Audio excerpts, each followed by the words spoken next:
안녕하세요. 현야입니다. 오늘은 논리 파괴의 지왕이란 제목으로 서양 논리 그리고 불교 철학의 논리에 대해서 설명해 보고자 합니다. 서양 논리의 근간에는 동일률이 있습니다. Love Identity라고 하는데요. A는 A이다. 당연한 말이지만은 이것이 확립되지 않으면 더 이상 논리적인 분석과 대화를 이끌어 나갈 수 없는 가장 기본적인 명제이기도 하지요. 모순율이 이제 도출이 되는데요. Love Contradiction. A는 A가 아니다는 안 되는 거죠. 그러니까 A가 not A인 것은 아니다. 이 역시 이제 당연한 말이 되겠습니다. 하지만은 이게 확립되지 않으면은 더 이상 분석과 대화가 안 된다고 볼 수가 있겠죠. 배중률은 love excluded middle, 중간 지점이 다 배제된다. 그러니까 A와 A가 아닌 것, P와 P가 아닌 것 사이에는 아무것도 없는 것입니다. 그러니까 A와 not A 간에는 교집합이 없다.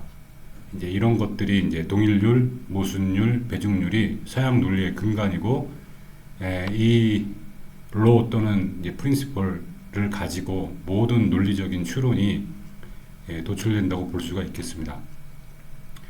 인과율이라는 말이 있는데요. 이거는 이제 조금 다른 거죠. 이거는 모든 결과에는 원인이 있다.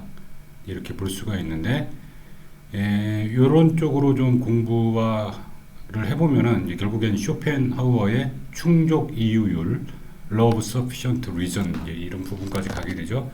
물론 이제 이 근원적으로는 더 다른 철학자들로부터 시작이 된 이야기이지만은, 자, 그러면은 여기는 이유율이라고 그랬잖아요. 이제 reason이죠. 위에는 이제 cause, 인과, 원인이죠.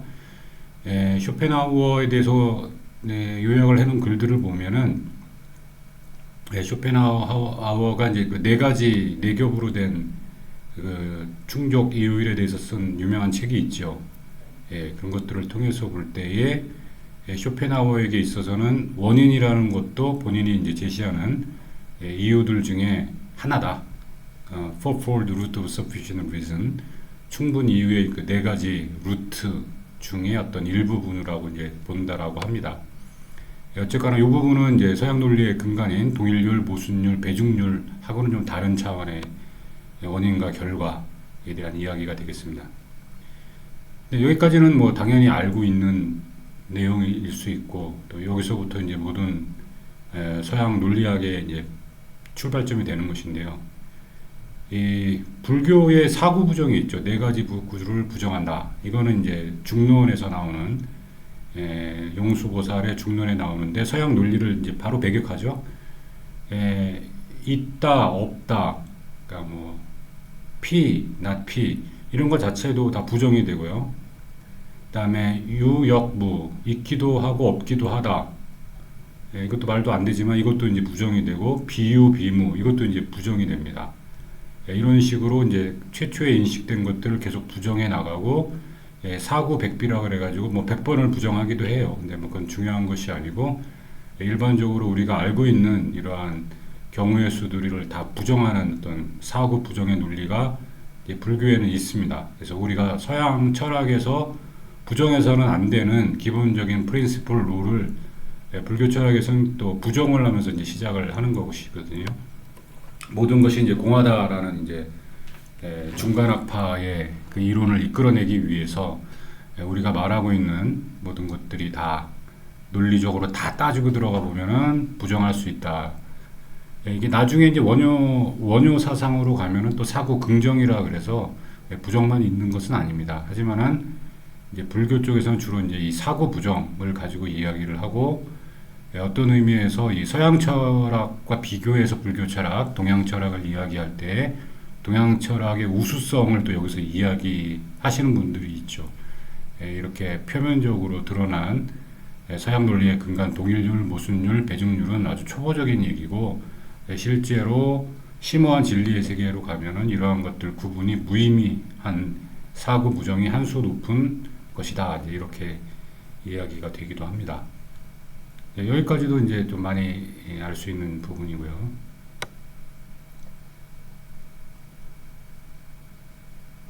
그 탄허 스님이 이제 번역 주의하신 그 장자 남화경이라는 책이 있죠.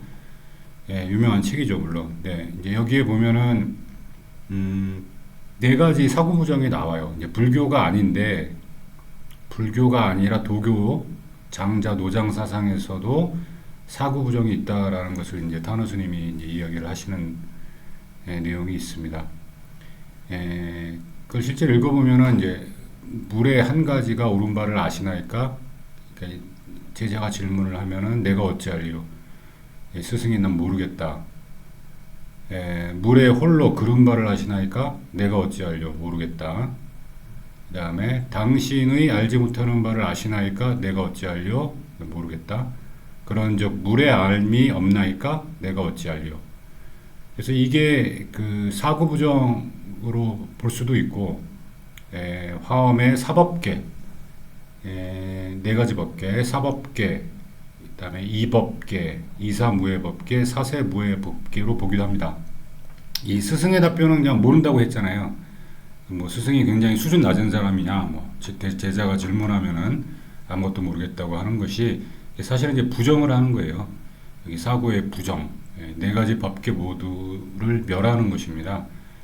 사람이 이제 눈에 보이는 이런 현상의 세계, 사법계의 세계, 이걸 부정한 거고요. 이법계, 그 뒤에 있는 일종의 공의 세계죠. 이법계의 세계도 멸해지는 거예요.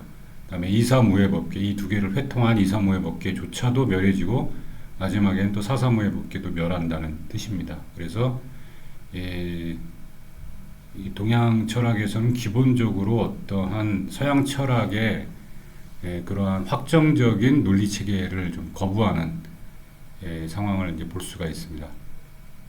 그러면 이제 이렇게 보면은 이제 서양 철학은 철저히 동양 철학에 의해서 반박이 되고 초보적인 표면적으로 드러나는 그러한 논리인 것이냐, 이제 거기에 대해서 서양 철학에서의 이제 반격이 있었어요. 이게 다이애틀리즘이라 그래가지고 알레티즘이라 그래가지고 양진주의, 두 가지가 다 옳다라는 뜻입니다. 여기서는 이 신조어이기 때문에 이제 굳이 표시를 하면 요렇게 됩니다. 이게 DI가 이제 두 개라는 뜻이고요. 이게 알레티즘, 이게 이제 성경에 나오죠. 진리, 알레테이아라는 이제 그리스어. 진리가 두 가지라는 거예요. 그러니까 맞기도 하고 틀리기도 하다, 둘 다 맞다. 원래 서양 철학에서는 그런 거 없잖아요. A는 A고, A는 not A가 아니고, 이렇게 딱딱 맞아 떨어졌는데, 양진주의로 가면은, 뭐 두 가지 경우, 뭐 맞을 수도 있고, 틀릴 수도 있고, 둘 다 참이다, 뭐 이런 식으로 나가는 논리를 양진주의라고 합니다. 이게 비슷한 용어들이 많은데요. 파라 콘시스턴트 로직이라고 해가지고, 컨시스턴트를 파라하다, 즉 초일관 논리, 다른 말로 모순 허용 논리, inconsistency tolerant logic이라고도 합니다. 여기서 이제 배중률이 기본적으로 허용이 된다고 해요. 배중률, 참과 거짓의 대립, 즉 이가 대립은 허용하지 않지만 배중률은 또 허용을 한다 그러고요. 맞기도 하고 틀리기도 하다라는 것이 참이라는 거죠. 동시에 두 가지 가치를 다 가질 수 있다. 그래서 여기서 이제 Principle of Explosion이라는 이제 용어를 또 이제 공부를 해야 되는데, 폭발률이라고 보통 번역을 하는데, 우리가 원래 얘기했던 서양 철학에서는 그걸 기본으로 했을 때, 그걸 봤을 때 직관 논리를 포함하는 고전 논리, 서양의 기본적인 아리스토텔레스부터 시작되는 고전 논리 기준에서 볼 때 모순으로부터 온갖 것을 이끌어낼 수 있다, 이를 폭발률이라고 부른다, 이 말씀이에요. 그러니까 어떤 완벽한 논리 체계라고 생각을 하는데 거기에 어떤 모순된 걸 하나 갖고 들어오는 순간, 그 모순이 그 조그만 그 어떤 모순으로서 그 뭐 100개 중에 한 개의 모순, 100분의 1, 뭐 그것으로만 남아 있는 것이 아니라 나머지 99개도 다 파괴해 버린다는 뜻이에요. 그러니까 네덜란드의 제방이 이제 터지는 것을 손으로 막은다는 이야기가 있죠. 물론 이제 실제 얘기는 아니라라고 최근에 밝혀지긴 했지만, 제방 터지는 거 비슷한 거죠. 조그만 물줄기가 이렇게 들어오면은 그걸 내비려 두면은 그 거대한 제방이 다 터지듯이, 이 Principle of Explosion, 폭발, 뭐 조그만 거 하나 뭐 잘못된 거 모순이 들어오면은 논리 체계가 다 망해버리고 붕괴되는 현상을 이제 Principle of Explosion. 결국에 이제 고전 논리, 직관 논리에선 폭발률이라는 것 때문에 모순이 존재하면 논리 전체가 무효가 된다. 그러니까 모순이 한 개라도 있으면은 안 된다. 예. 이렇게 되죠. 근데 모순이 자꾸 생기면은 또 어떻게 해야 됩니까? 예, 이런 모순이 맞기도 하고 틀리기도 하다라고 해가지고 어떤 모순을 벗어나야 돼요. 그 초일관 논리로 도입하는 경우가 많습니다. 예, 그러면은 그 이 부분을 좀 더 설명을 드리면은 이제 ex falso quod livet 이제 이게 라틴어에도 이제 이 말이 있거든요. 같은 얘기들입니다. 이제 폭발률. If a contradiction or a false proposition is proven to be true. 그러니까 모순이 들어오면 자가당착이고 잘못된 프로포지션이 맞다라고 증명이 되는 순간, then 그러면 it proves that everything is true. 그러면은 모든 것도 다 맞다라고 말을 할 수가 있는 거다. 그러니까 붕괴된다는 거예요, 논리 체계가. 틀린 건 없고 다 맞다라고도 할 수 있는 거다. 한 개라도 그런 잘못된 게 들어오면은. 뭐 대표적인 사례가 여기 나오는 그 모든 레몬은 노란색이다. 참이죠? 모든 레몬이 노란색인 것은 아니다. 이것도 참이다라고 하면 안 되잖아요, 원래. 하나가 참이면 거짓인데 이런 식으로 잘못된 모순이 하나 딱 들어왔어요. 그럼 이러한 모순을 가지고 유니콘이 존재한다는 걸 증명할 수 있다는 겁니다. 그 자세한 설명은 여전 생략하겠지만은 이 5가지 단계를 통해 가지고 요거를 인정하는 순간 그냥 우리는 있지도 않은 유니콘이 존재한다라는 것을 증명을 할 수가 있다. 그래서 모순을 갖고 들어오면 안 된다. 근데 이 버트란트 러셀이 이제 집합론의 오류를 발견을 했어요. 근대에 들어서 자기 자신을 원소로 갖고 있느냐에 따라서 이게 이런 양가적인 참이냐 거짓이냐 참이냐 이런 문제가 생기는 걸 발견을 했거든요. 그래서 집합론이 붕괴가 됐어요. 실제 벌어졌던 역사적인 그 발견입니다. 거짓말쟁이의 오류하고 비슷하죠. 모든 크레타 섬에 있는 사람들이 거짓말쟁이인데 크레타 섬의 선지자가 그 얘기를 하는 거죠. 크레타 섬의 사람들이 다 거짓말이다. 그럼 자기도 거짓말쟁이니까 자기가 한 말은 참이냐 거짓이냐 이런 문제가 되잖아요. 그래서 버트란트 러셀이 발견한 이 집합론이 실제로 오류가 있다는 게 발견되고 나서 수학자들이 고민을 많이 했습니다. 내비로 두면은 이 익스플로전 폭발해버리거든요. 논리체계가. 수학은 다 논리체계니까 수학이라는 게 성립할 수가 없어요. 그리고 수학에 따라서 만들어진 컴퓨터 시스템이 다 폭발해버리는 거죠. 멈춰버리는 거죠. 이를 극복하기 위해 수학자들이 새로운 집합 이론을 만들어내는데 골몰했고 지금은 굉장히 정교한 정의를 한 집합 이론을 일반적으로 사용을 하고 있습니다. 여담입니다만은 그 매트릭스 영화에서 그 스미스 요원이 찾아올 걸 알았지만 오라클이라는 그 여자 선지자가 가만히 기다리고 있다가 자기가 스미스 요원한테 당하는 걸 허용하잖아요.